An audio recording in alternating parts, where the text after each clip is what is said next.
வணக்கம் நண்பர்களே, எல்லோரும் எப்படி இருக்கீங்க? நலமாக இருக்கீங்களா? நான் பாரம்பரிய ஜோதிடர் பா. ரவிக்குமார்.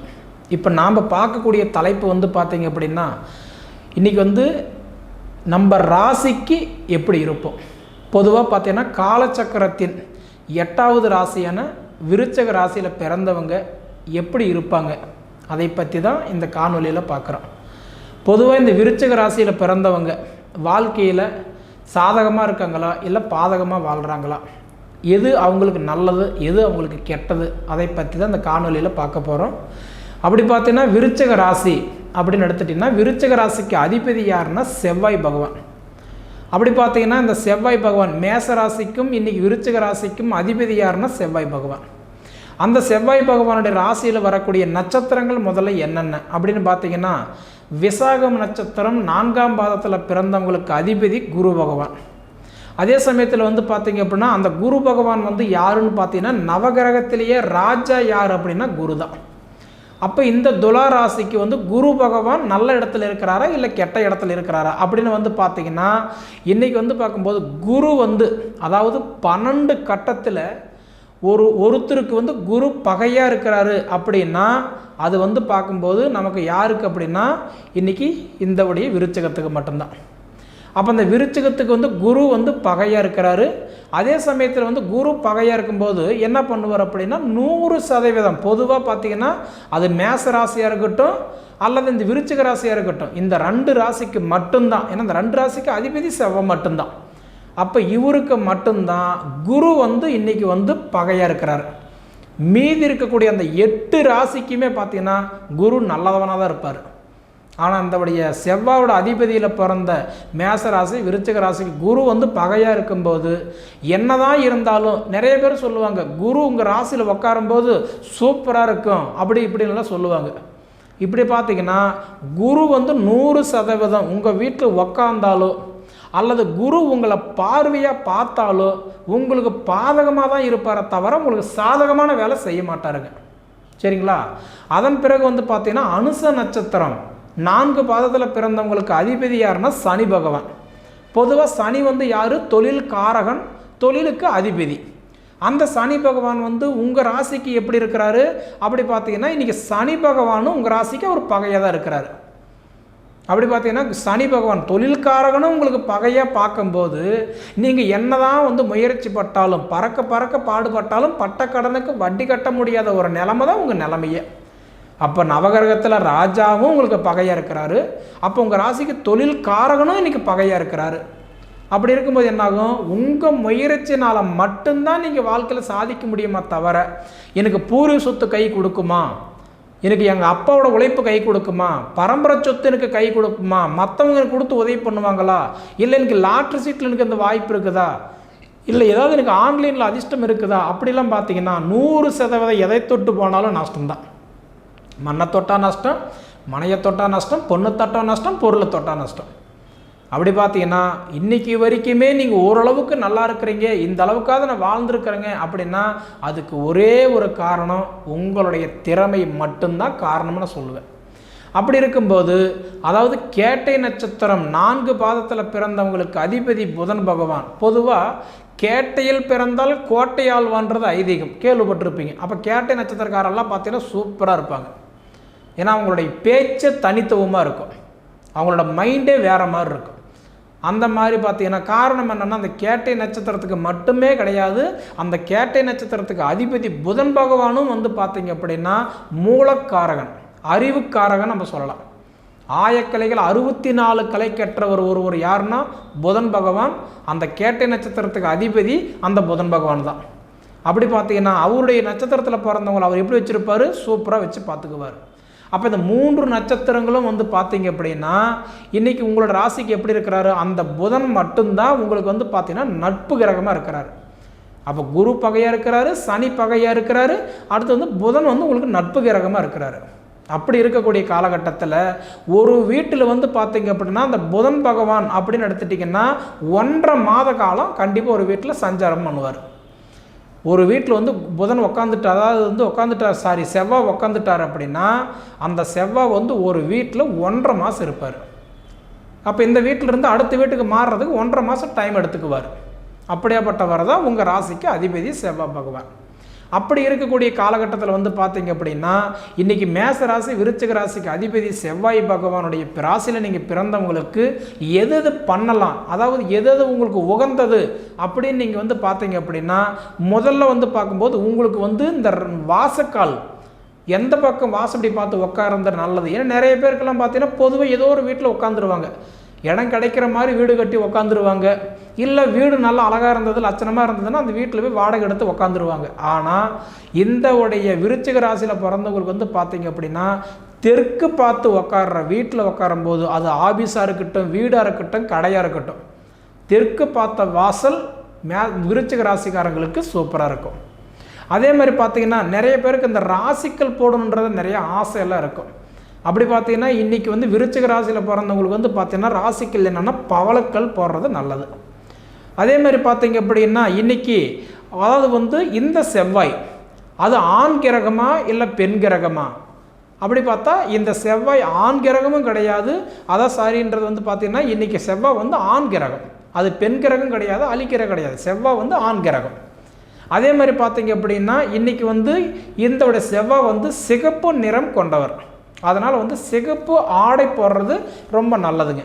இப்போ பொதுவாக வந்து நம்ம உடுத்தக்கூடிய ஆடை, துணிமணி, வண்டி வாகனம் இதெல்லாம் சிவப்பு கலரில் இருந்தால் கண்டிப்பாக உங்கள் ராசிக்கு உகந்த கலர்னு எடுத்துக்கலாம். அதே மாதிரி பார்த்தீங்க அப்படின்னா இன்றைக்கி வந்து தானியம் அப்படின்னு பார்த்தீங்கன்னா துவரை, உங்கள் ராசிக்கு வந்து உகந்த தானியம் என்னென்னா துவரை, அது நல்லாயிருக்கும். அதே மாதிரி பார்த்தீங்க அப்படின்னா நீங்கள் கும்பிட வேண்டிய ஆலயம், போக வேண்டிய தெய்வம், வணங்க வேண்டிய தெய்வம் அப்படின்னு பார்த்தீங்கன்னா சுப்பிரமணியரை கும்பிட்றது கண்டிப்பாக உங்களுக்கு நல்லாயிருக்கும், உகந்த தெய்வம்னு எடுத்துக்கலாம். அதே மாதிரி பார்த்தீங்க அப்படின்னா இன்றைக்கி வந்து பார்த்தீங்கன்னா உங்களுக்கு நான் ஒரு கோயிலுக்கு வேண்டுதல் வச்சுருக்குறேங்க, எனக்கு எந்த ஆடை எடுத்து செஞ்சால் நல்லது அப்படின்னு கேட்டிங்கன்னா சிகப்பு பட்டு எடுத்து செய்கிறது நல்லது. அந்த வேண்டுதலுக்கு சிகப்பு பட்டு ஆடை உடுத்தி சாமி கும்பிட்றது கண்டிப்பாக உங்களுக்கு நல்லது.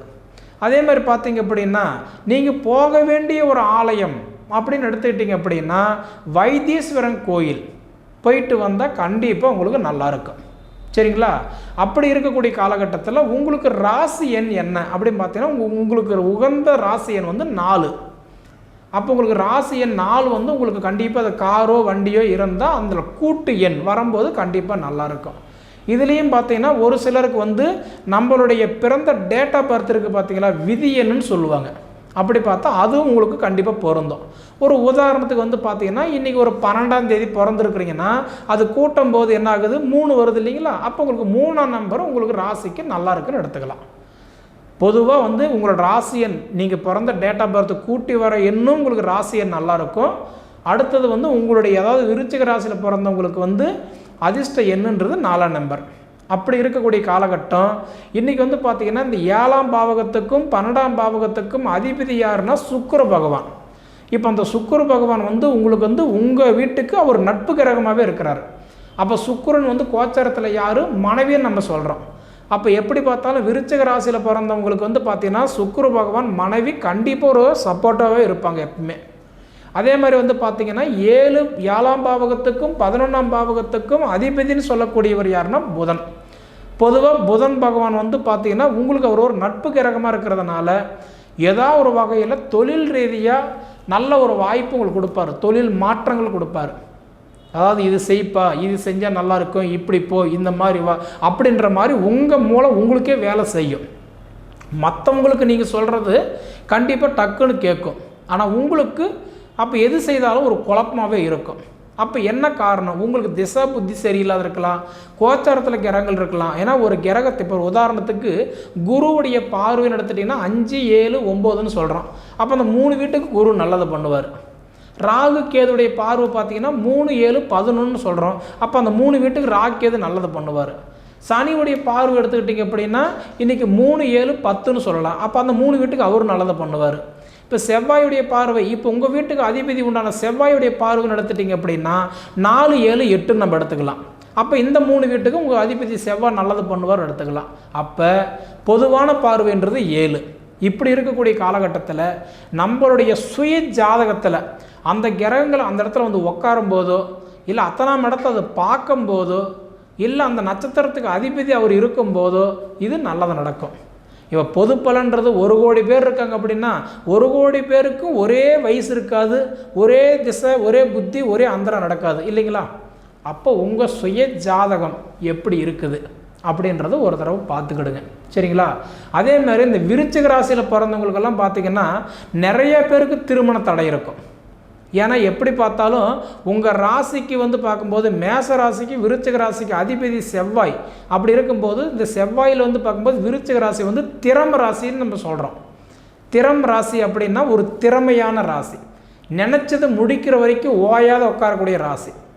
அப்படி இருக்கக்கூடிய ராசி வந்து 3, 8 குடையவன் மாரகாதிபதி. பொதுவாக பார்த்தீங்கன்னா 3, 8 இது ரெண்டுமே உங்களுக்கு மாரக திசை. அப்போ மாரக திசைங்கும் போது சனி திசையோ புதன் திசையோ, அது திசையோ புத்தியோ அந்தரமோ எது நடந்தாலும் சரி, அப்போ அந்த சனி புதன் இது ரெண்டுமே என்ன பண்ணுவார், உங்களுக்கு சாதகமாக இருக்க மாட்டார். அப்போ என்ன பண்ணுவார், பாதகமாக தான் பண்ணுவார். ஒரு சிலரெல்லாம் சொல்லுவாங்க, உங்களுக்கு வந்து புதன் திசை வந்தால் சூப்பராக இருக்கும், நீ அது பண்ணிவிடுவீங்க இது பண்ணிடுவீங்க, ஏன் சனி வந்தால் தொழில்காரங்க திசை சூப்பராக இருக்குன்னு சொல்லுவாங்க. ஆனால் இந்த 2 திசை எப்பயுமே விருச்சிக ராசிக்காரங்களுக்கு துன்பம் மட்டும்தான் கொடுப்பார், சரிங்களா? அப்படி இருக்கக்கூடிய காலகட்டம் உங்களுடைய ராசிக்கு வந்து பார்க்கும்போது இன்றைக்கி 10ஆம் பாவகத்துக்கு அதிபதி சூரியன் வந்து பகையாக இருக்கிறார்கள் பார்த்தீங்களா? சூரியன் பகையாக இருக்கும்போது அதாவது ஜாதகருக்கும் தந்தைக்கும் கொஞ்சம் அடிக்கடி வாக்குவாதம் வரத்துக்கு வாய்ப்பு இருக்குது. ஏன் கருத்து வேறுபாடுனால சிலர் பிரிஞ்சிருக்கிறதுக்கு வாய்ப்பு இருக்குது. பார்த்தும் பார்க்கல, செஞ்சும் செய்யலை, பிடிக்கல, எல்லாம் பார்த்து நான் பாவி பேர் வாங்கிட்டேங்க. பொதுவாக இன்றைக்கி இந்த மாதிரி பார்த்தீங்கன்னா செவ்வாயுடைய ராசியில் பிறந்தவங்க பார்த்தீங்கன்னா மற்றவங்களுக்கு உதவி செய்ய போய் உபத்திரின்ற பேர் வாங்கிட்டு உக்காரக்கூடிய இடத்துல முதல்ல யார் இருக்கிறீங்கன்னா நீங்கள் தான் இருக்கிறீங்க 100%. இந்த செவ்வாயுடைய ராசியில் பிறந்தவங்கெல்லாம் பார்த்தீங்க அப்படின்னா அதாவது வந்து மற்றவங்க வாழ்கிறதுக்கு நீங்கள் வழிகாட்டியே இருந்தீங்க. ஆனால் நீங்கள் வந்து வாழ முடியாமல் வாழ்கிற இடத்துல மீண்டும் மீண்டும் அதே இடத்துல வந்து உட்காந்துக்கிறீங்க. ஆனால் எது என்ன காரணம், அவங்க சொன்னாங்க வீடு கட்டுவாங்க, இவங்க சொன்னாங்க தோட்டத்தோறு வாங்குவாங்க, மாடி கட்டுவாங்க, மாளிகை வாங்கன்னு சொல்கிறாங்க, தவிர எனக்கு ஒன்றுமே நடக்கலைங்க. அப்படின்னா எல்லாருக்குமே ஒரே வயசு ஒரே திசை புத்தி இல்லை. உங்கள் சுய ஜாதகம் ஒரு தடவை பாருங்கள்.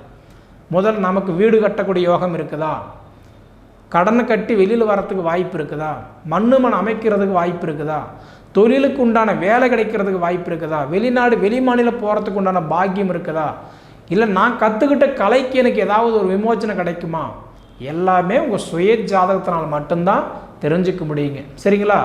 இருந்தாலும் இந்த உடைய விருச்சிக ராசிக்காரங்களுக்கு வந்து நான் என்ன சொல்கிறேன்னா ஒரு அருமையான ஒரு ராசி.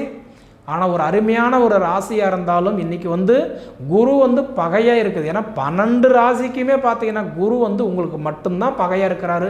அதனால் கோச்சாரத்தில் வரும்போதாவது உங்களுக்கு நல்லா இருக்குதா, இல்லை நீங்கள் பிறக்கும்போது குரு எப்படி இருந்தார், அது எந்த இடத்துல இருந்துட்டு எந்த பார்வையாக பார்க்குறாரு, ஒரு தடவை கண்டிப்பாக பார்த்து தெரிஞ்சுக்கோங்க. அதுக்கு தகுந்த மாதிரி பலன்கள் நம்ம சொல்கிறோம், சரிங்களா? சரி நேயர்களே, இதுக்கு முன்னாடி நம்ம ஃபீனிக்ஸ் ஆன்மீக சேனலை சப்ஸ்கிரைப் பண்ணாதவங்க சப்ஸ்கிரைப் பண்ணிக்கோங்க, உங்கள் நண்பர்களுக்கு ஷேர் பண்ணுங்கள். இது தவிர உங்களோட பொன்னான நேரத்தை ஒதுக்கி இவ்வளோ நேரம் என்னுடைய காணொலியை நீங்கள் முழுமையாக பார்த்ததுக்கு மனசிலிருந்து கேட்டுக்கிறேனுங்க. நன்றி.